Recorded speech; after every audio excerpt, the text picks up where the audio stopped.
آج جن ولی اللہ کا ذکر ہے ان کا نام ہے حضرت صابر کلیری رحمۃ اللہ علیہ۔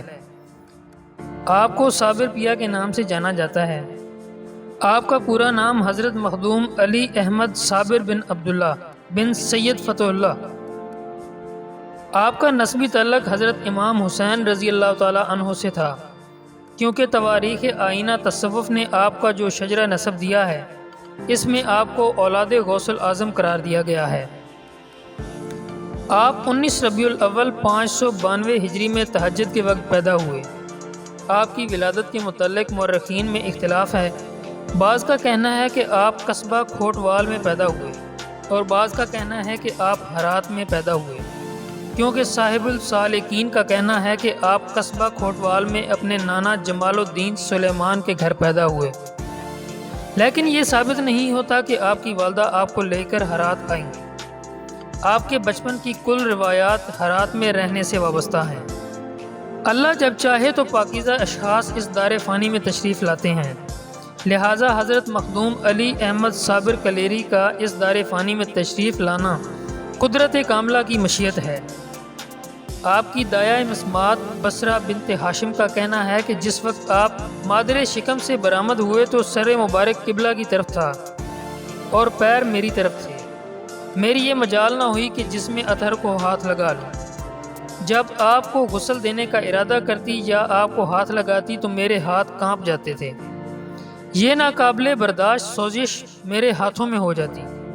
یہ ماجرا دیکھ کر آپ کی والدہ ماجدہ نے ہدایت فرمائی کہ پہلے وضو کر لو، بعد جسم پاک ہو ہاتھ لگانا۔ چنانچہ دایا نے وضو کر کے غسل کرایا۔ اس وقت آپ کی والدہ کو یاقوتی نور اور خوشبو سے لبریز بادل اپنے گھر کے گوشہ گوشہ میں نظر آئے، اور یہ بھی محسوس ہوتا تھا کہ پاک روحیں بالبلاس سفید خوشبو پوش گھر میں کثرت سے آ رہی ہیں اور نوزائیدہ بچہ کی پیشانی کا بوسہ لے کر واپس ہو رہی ہیں۔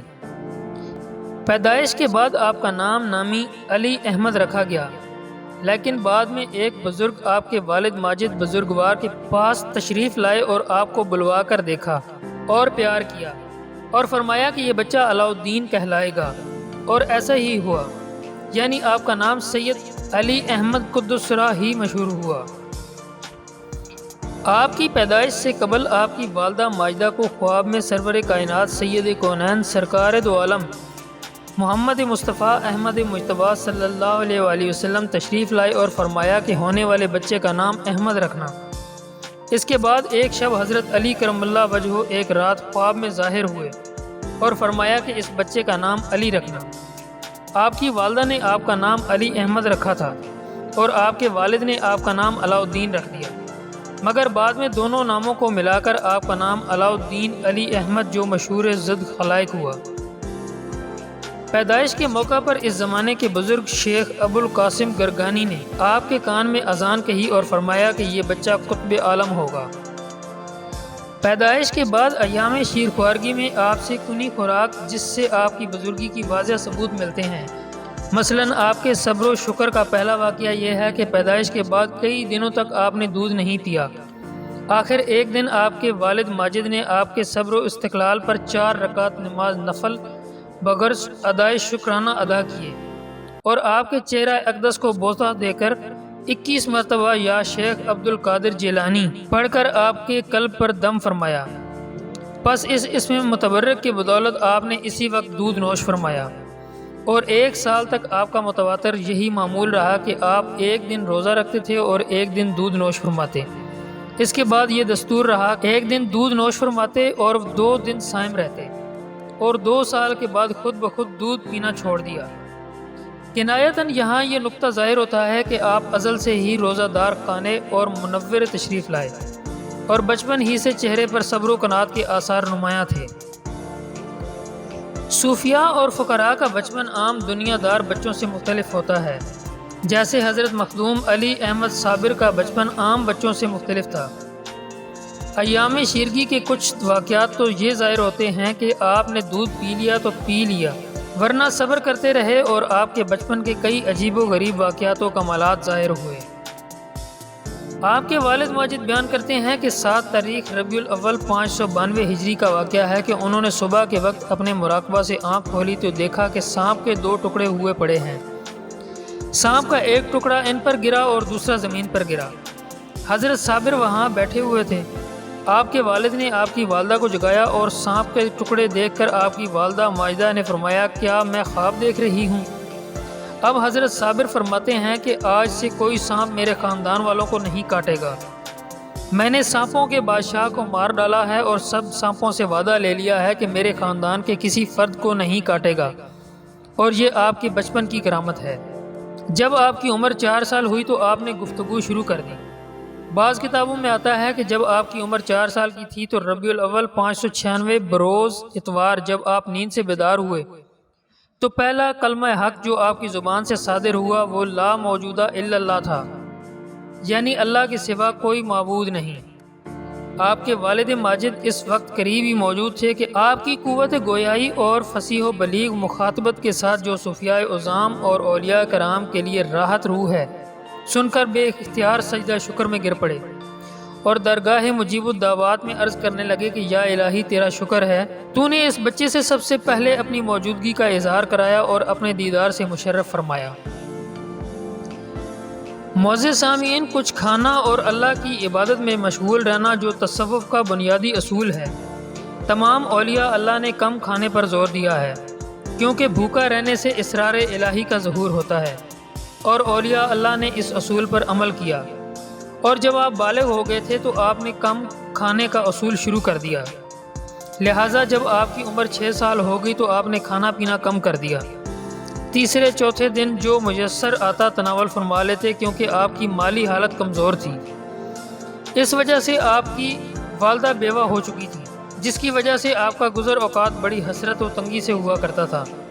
اکثر 2-3 دن تک کچھ کھانے کو میسر نہیں آتا تھا، بلکہ فاقہ کشی میں دن گزر جاتے تھے، اس لیے بھی کہ اللہ نے اپنے بندوں پر آزمائش کا وقت آ ہی جاتا ہے۔ بچپن میں آپ پر ایک دن ایسا وقت آیا کہ آپ نے چارپائی پر سونا بھی ترک کر دیا تھا، دن کو جنگلوں میں چلے جاتے اور وہاں ذکر الہی کرتے اور تمام رات عبادت میں گزار دیتے۔ کئی روز گوشہ تنہائی میں بسر کرتے، کسی کو اپنی پاس تک نہ آنے دیتے تھے، نہ کچھ کھاتے نہ پیتے۔ جب بھوک کا زیادہ غلبہ ہوتا تو اپنی والدہ سے کھانے کی کوئی چیز طلب کرتے۔ گھر کی مالی حالت بالکل ٹھیک نہیں تھی، کبھی کبھی ایسا بھی ہوتا کہ آپ کھانے کو طلب کرتے لیکن گھر میں کچھ نہ ہوتا تھا۔ مزید بیان کیا جاتا ہے کہ آپ کی والدہ محترمہ کا بیان ہے کہ ایک مرتبہ 2-3 دن سے فاقہ تھا اور کھانے کو کچھ میسر نہ تھا، کسی سے مانگنے یا کچھ کہنے کو میرا جی نہ چاہتا تھا۔ فجر کی نماز سے فارغ ہو کر مخدوم علی احمد صابر میرے پاس آئے اور عرض کیا کہ مجھے بہت بھوک لگی ہے، کچھ کھانے کو تو دو۔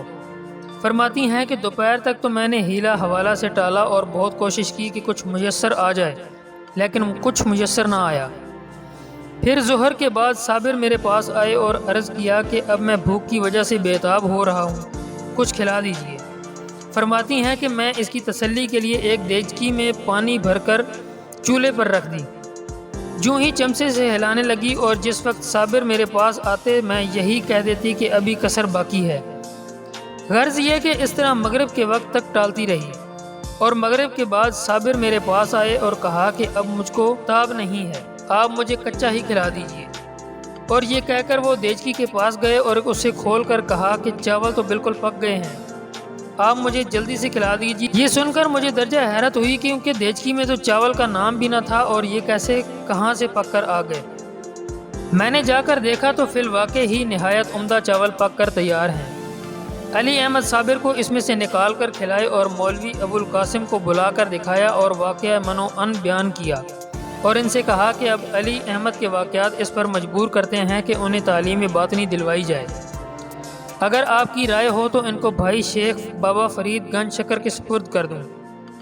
وہ چاول شیخ ابو القاسم گرگامی نے خود بھی تبرکن نوش فرمائے اور اپنے احباب کو بھی کھلائے، اور سب حضرات نے آپ کی والدہ محترمہ کی رائے سے اتفاق کیا۔ آپ نے ابتدائی دینی تعلیم ہرات ہی میں حاصل کی۔ آپ کے والد مرحوم کا چونکہ اس وقت انتقال ہو چکا تھا، اس وقت آپ کی عمر 5 سال کی تھی۔ آپ کی والدہ محترمہ نے آپ کو دینی تعلیم دلانے کی طرف مکمل توجہ دی۔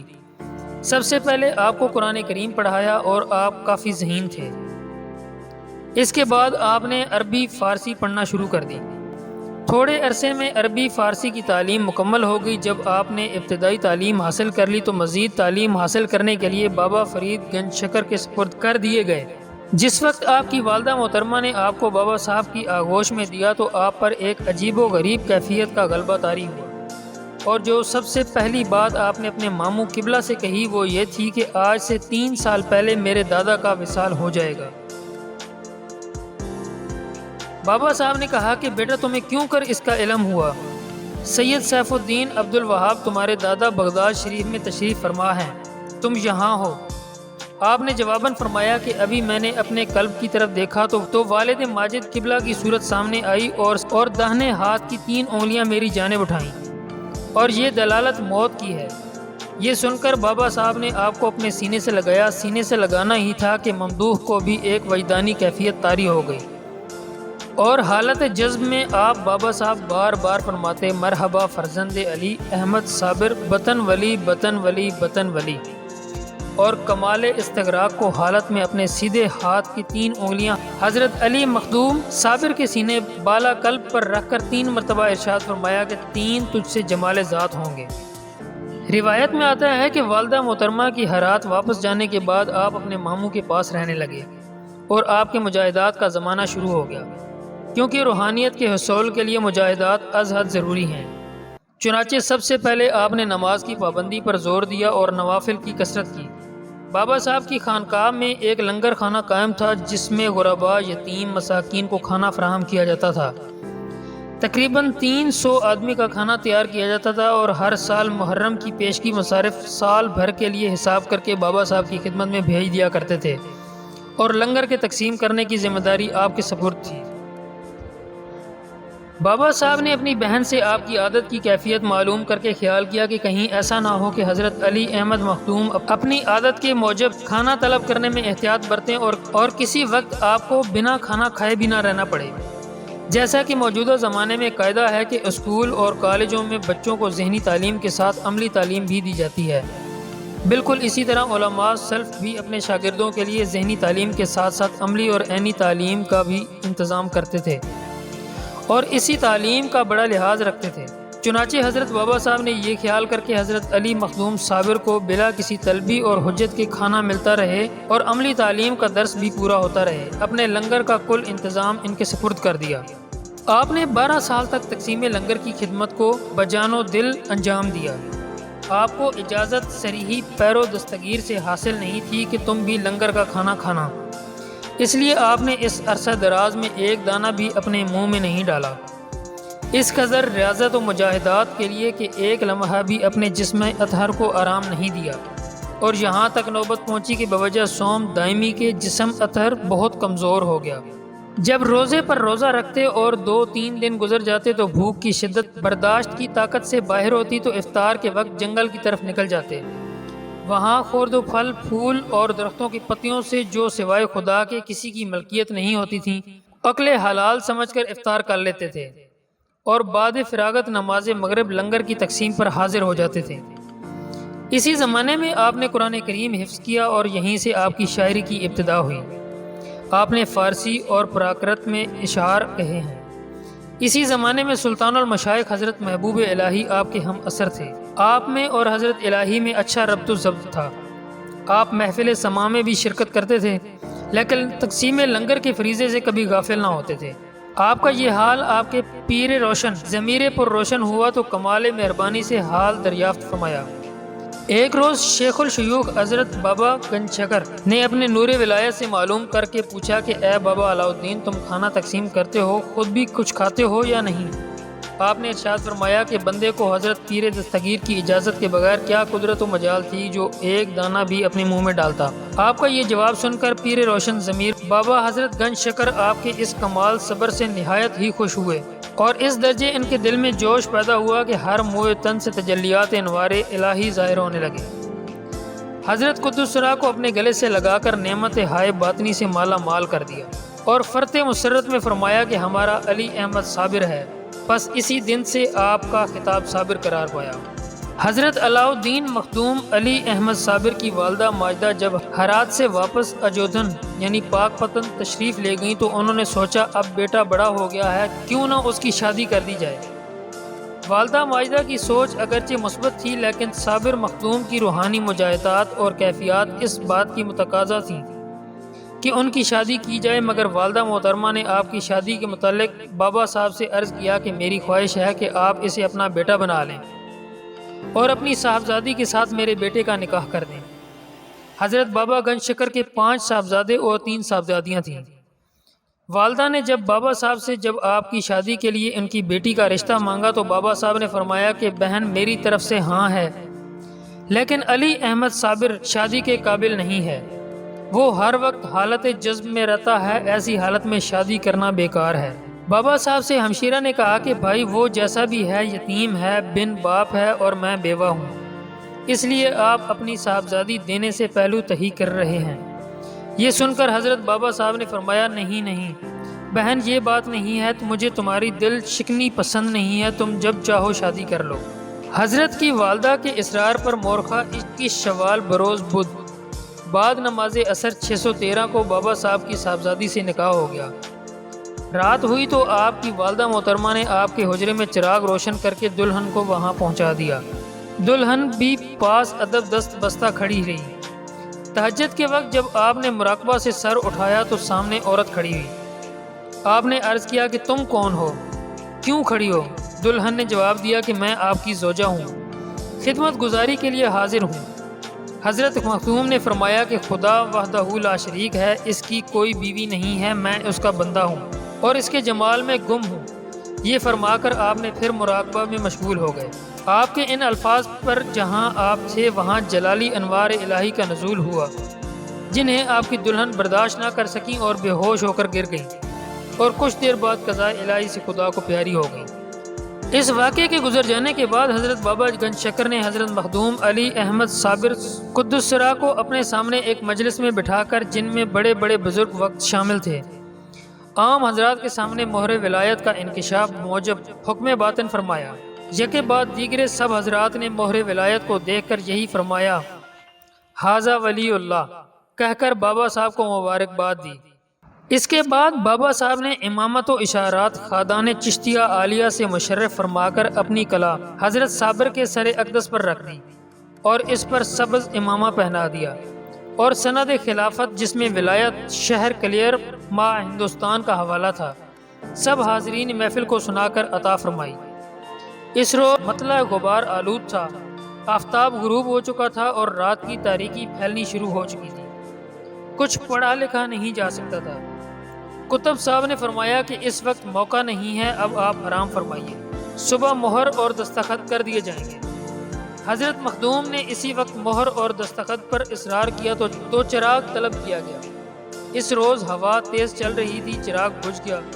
حضرت مخدوم صاحب نے اپنی انگلی پر کچھ پڑھ کر دم کیا اور وہ مثل شمع روشن ہو گئی اور فرمایا کہ اب بھی چراغ بجھ جائے گا۔ حضرت شیخ صاحب نے آپ کی اس حرکت پر بہت کچھ غور فرما کر عرض کیا کہ اب بھی روشنی کم ہے۔ صابر صاحب نے جلا کر پھر انگلی پر دم کیا اور پھر مثل شمع روشن ہو گئی۔ شیخ صاحب نے خیال کیا کہ جب ان کے غصے اور تنگ مزاجی کا یہ حال ہے تو دلی کے قطبیت کیا کریں گے، 2-4 دن ہی میں جلا کر خاک کر دیں گے اور دلی بلا وجہ تباہ و برباد ہو جائے گی۔ اور صابر صاحب سے عرض کیا کہ بھائی تم تو بہت ہی جوشیلی طبیعت والے آدمی ہو، دلی والے تمہارا غصہ اور جلال کی تاب نہ لا سکیں گے، تم ذرا سی بات پر اس کو جلا کر تباہ برباد کر دو گے، اس لیے میں نہیں مناسب سمجھتا کہ تمہیں دلی میں رکھا جائے۔ یہ فرما کر سند قطبیت کو چاک کر ڈالا۔ حضرت صابر صاحب جو عین مظہر جلال تھے، بھلا اس حرکت کی تاب کہاں لا سکتے تھے، غصے میں آگ ہو گئے اور جلال میں آ کر فرمایا کہ تم نے میری سند چاک کر ڈالی، میں نے بھی تمہارا سلسلہ قطبیت قطع کر دیا۔ یہاں یہ ہو رہا تھا، ادھر بابا صاحب قدس سرا اپنی مجلس میں ارشاد فرما رہے تھے کہ آج دین کے 2 بڑے پہلوانوں میں لڑائی ہو رہی ہے، خدا خیر کرے۔ حضرت بابا صاحب نے جب دیکھا کہ بحالات موجودہ مخدوم کا دلی جانا دشوار ہے تو بابا صاحب نے آپ کو کلیر شریف کا شاہ ولایت مقرر فرما کر اپنے دست مبارک سے ایک حکم نامہ تحریر فرمایا۔ اس وقت حضرت مخدوم صاحب کی عمر 55 سال تھی۔ کلیر میں اسلام پھیلے 48 سال گزر چکے تھے۔ حضرت مخدوم صاحب کو بابا صاحب نے 15 ذوالحج 652 ہجری علیہم اللہ ابدال کی میت میں جانب کلیر روانہ کیا۔ حضرت خواجہ شمس الدین کو آپ نے ارشاد فرمایا کہ علاؤ الدین خلجی عرصہ سے قلعہ اسیر پر لڑ رہا ہے، اور معلوم ہوا کہ جب تک تم اس کے لیے دعا نہیں کرو گے فتح نہیں ہو سکتا، اس لیے تمہارا وہاں جانا ضروری ہے، اور ادھر معشوق حقیقی میں میری بھی طلبی ہے، بس تمہارے جانے کے بعد اس عالم سے میرا بھی کوچ ہے۔ خواجہ شمس الدین نے عرض کیا کہ مجھے کیوں کر معلوم ہوگا؟ فرمایا جس دن قلعہ فتح ہوگا اس دن میری بھی رحلت ہوگی۔ عرض کیا کہ قلعہ فتح ہونے کی کیا صورت ہوگی؟ فرمایا کہ ایک ولی تیرے لشکر میں موجودگی کی اطلاع اور نشاندہی بادشاہ کو کرے گا، اور بادشاہ تیرے پاس اس نشاندہی سے پہنچے گا اور تیری مدد سے قلعہ فتح ہوگا۔ ادھر لشکر فتح کے جوش و خروش میں قلعہ میں داخل ہو رہا تھا، ادھر خواجہ شمس الدین ترک شمس الارض کو وصیت مخدوم یاد آئی کہ کل بموجب ارشاد عالی بروز فتح قلعہ یعنی 13 ربیع الاول 690 ہجری کو حضور دو جہاں شیخ مخدوم و علاء الدین علی احمد صابر ختم الارواح سلطان اولیاء نے رحلت فرمائی۔ حضرت خواجہ شمس الدین نے ایک مرتبہ حضرت مخدوم علی احمد سے عرض کیا تھا کہ فنا اور بقا کا کیا راز ہے؟ حضرت مخدوم نے فرمایا تھا کہ کسی وقت ظاہر کر دیا جائے گا۔ حضرت شیخ شمس الدین کو وہ سوال یاد آ گیا، مگر یہ ایک واقعہ تھا جس کو مدتیں گزری تو حضرت خواجہ صاحب کے ذہن سے خارج ہو چکا تھا، مگر آج جس وقت سب لوگ قبر کی چشمہ بندی میں مصروف تھے تو حضرت شمس الدین کے دل میں یہ بات پیدا ہو گئی کہ امام صاحب سے ملاقات کر کے ان سے حالات نام و نشان دریافت کر لینا چاہیے، ورنہ یہ بات پردہ راز میں رہ جائے گی کہ نماز جنازہ کس نے پڑھائی۔ چنانچہ آپ شمس الدین امام صاحب کی جانب متوجہ ہوئے تو امام صاحب اپنے گھوڑے کی باگ پکڑ کر سوار ہو چکے تھے، اور خواجہ صاحب کو دیکھ کر گھوڑا مغرب کی جانب بڑھا دیا۔ حضرت خواجہ صاحب گھوڑے کے پیچھے دوڑے اور کچھ دور چل کر گھوڑے کی باگ پکڑ لی، اور فرمایا کہ حضرت اپنا نام و نشان تو بتائیں تاکہ بات پردہ راز میں نہ رہے۔ یہ سن کر سوار نے اپنے چہرے سے نقاب اٹھا دی اور فرمایا کہ فقیر کے جنازے کی نماز فقیر ہی نے پڑھائی ہے، فقیر کے جنازے کی نماز فقیر ہی نے پڑھائی ہے۔ چہرہ پرنور دیکھتے ہی حیرت میں آ گئے تو حضور نے قبر کی جانب اشارہ کر کے فرمایا کہ شمس الدین حیرت کی کوئی بات نہیں ہے، وہ فنا ہے، یہ بقا ہے۔ الحمدللہ کہ بموجب وعدہ ہے کہ آج یہ مسئلہ بھی تم پر پچشمے خود دکھلا کر سمجھا دیا۔ ایک بار مجھ پر آئے وعدہ کا جو باقی تھا اس سے بھی آج سب گدوش ہو گیا۔ یہ سنتے ہی خواجہ شمس الدین ترک پانی پتی بے ہوش ہو کر گر پڑے، اور وہ صاحب سوار جدھر سے تشریف لائے تھے ادھر کو روانہ ہو گئے۔ حضرت مخدوم علاء الدین علی احمد صابر کلیری کا مزار اقدس نہر گنگ کی غربی جانب کلیر شریف میں مرجع خلائق ہے، اور کلیر شریف کی عظمت بھی آپ کے مزار اقدس کی وجہ سے ہے، اگرچہ آپ کے وصال کو صدیاں گزر چکی ہیں۔ اس طرح طویل عرصے کے دوران آپ کے مزار اقدس کو زمانے کے مختلف نشیب و فراز سے واسطہ رہا، مگر آپ کے تصرف و کمال کی وجہ سے زمانے کے دستبرد سے محفوظ رہا۔ اللہ کے ولیوں کی شان ہم ایک چھوٹی سی ویڈیو میں بیان نہیں کر سکتے ہیں۔ اس ویڈیو میں حضرت صابر رحمۃ اللہ علیہ کی زندگی کی کچھ حالات میں نے بیان کیے ہیں۔ امید کرتا ہوں کہ آپ کو اس ویڈیو سے بہت سی انفارمیشن حاصل ہوئی ہوگی۔ ویڈیو پسند آئی ہے تو اس کو لائک کریں، اپنے دوستوں کے ساتھ شیئر کریں۔ ملتے ہیں ایک نئی ویڈیو کے ساتھ۔